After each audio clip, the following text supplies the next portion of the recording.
How's it going, guys? I'm Cody with BFE Adventures. Pogo, obviously BFE Adventures. And today we're going to run you through the setup of hard luggage versus soft luggage and how we found to pack these bikes down using space most efficiently. So I'm going to start with the BMW over here. This does have the factory luggage from BMW on it, including their rack. This is how it would be if you purchased the bike from the dealership. I really like these bags. They seal really, really well. When you change elevation, they actually will seal themselves shut just because of the pressure change. And it can be pretty hilarious to try and get them open once again because they are so watertight. Never had anything get wet inside of them. They're really secure. They are all keyed to the ignition on the bike, so you've got one key to operate everything. They are also like a quick release, so they've all got a latch that you can undo, pop the case off in a matter of 30 seconds for all of them, and then you've got an empty bike. Running through kind of where stuff fits the most, I found for me, I like to dedicate one bag to like personal items, one to camping items, and then one to like food and just kind of, I guess, other miscellaneous things. Usually the top case for me is going to have like my clothes and toiletries and things like that, because those I can pack down really, really small. I tend to try to keep things compartmentalized also, so one bag for clothes, one bag for toiletries, and then in here too, I keep on the bike all the time with me a jump pack, plug kit, and some other miscellaneous stuff in there. I pretty much am always going to have the top case on my bike, even when just riding it around town, just because I like to have the extra storage that it gives me. Moving over here, this case is where I'll tend to keep most of my camping stuff. So this is actually a little fold-out chair that we might show you a clip of now. But in here I'll also fit my sleeping bag, my tent, the cot, all the items inside the tent will all fit in here with plenty of room to spare. And usually with all these bikes, we're loaded up for a long weekend trip and there's still plenty of room to spare. We could add a lot more stuff to these, but using space efficiently, you really don't have to. Moving over to this side here, that's where I'll tend to keep all the food items. So pretty standard for us, we're all going to be having a jet boil or something similar to it. Super easy to get water going really quick for freeze-dried meals or coffee or whatever. I also, being a BMW rider, do enjoy a good cup of coffee. So I actually went with this fancy pour-over kit for this trip here, and we've been using it, and it actually is super easy, makes a really good cup of coffee with like no effort. So that's been really great. Moving up to the front, I always have a tank bag on the bike also. Tank bag is where you want to keep stuff that's going to be, quick access to, like what do you need immediately when you get off the bike. I'll also keep like chargers for all the stuff that we're going to be bringing with us. Usually as well, I will keep my headlamp in there. We tend to ride late and it's dark when we pull out. The first thing that you're going to want to do is put this on so you know what the heck you're looking into when you're trying to set up your tent at night. Another quick and easy thing, in my tank bag, I almost always am going to carry some eye drops. A lot of us, like to ride with the visor open. Dust, pollen, all that stuff gets in your eyes, can make you feel really miserable. Quick to have an eye drop and you're good to go again. So that's one of those things that I think a lot of people think about. Good to have, for sure. All right, Pogo, your turn. All right. Then you come over here to the KTM. I decided to go with Touratech racks and Moscow Moto soft luggage. Tried the hard luggage, just wasn't really for me. I like the softer ones, easier to do. Like Cody said, his is all keyed to the bike. This obviously is not.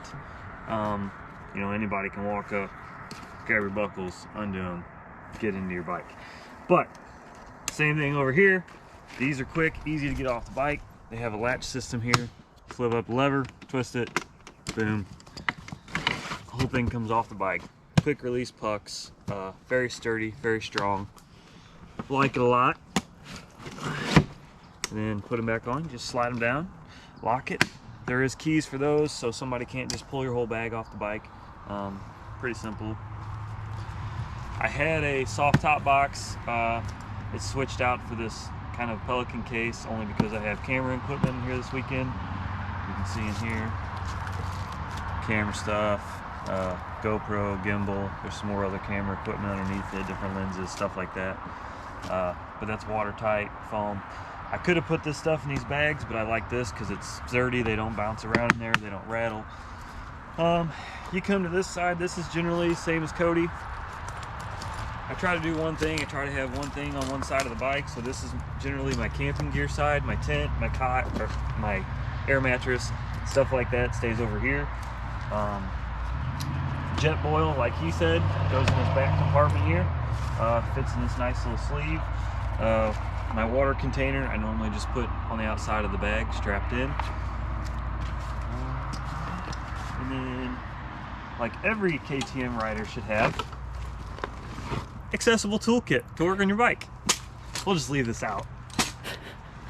But yeah, same thing. I mean, these are 35-liter bags. Obviously this side isn't organized right now because everything's out, but here's your camping chair packed away in here. I can fit my sleeping bag, my tent, everything basically I need to set up for the night goes on this side. I usually keep my food in here as well. A little bit of coffee, can't go wrong with that. And then Alex, you know, kind of just show them. I mean, they probably ain't gonna be able to see in there, but it's 35 liters of storage. It's quite a bit. And this is a removable liner. It is, yep. You can take this waterproof liner outside of this bag if you wanted to take it, you know, in somewhere with you, or roll it up separate. But then to make these watertight, and they are watertight too, you just simply roll it up a few times, buckle it, and then you'll have a strap that goes over, and then water can't get in it. I mean, we've been in straight downpours before and nothing's ever got wet. That's it for that side. And then over here is the camping, where I keep my clothes, stuff like that.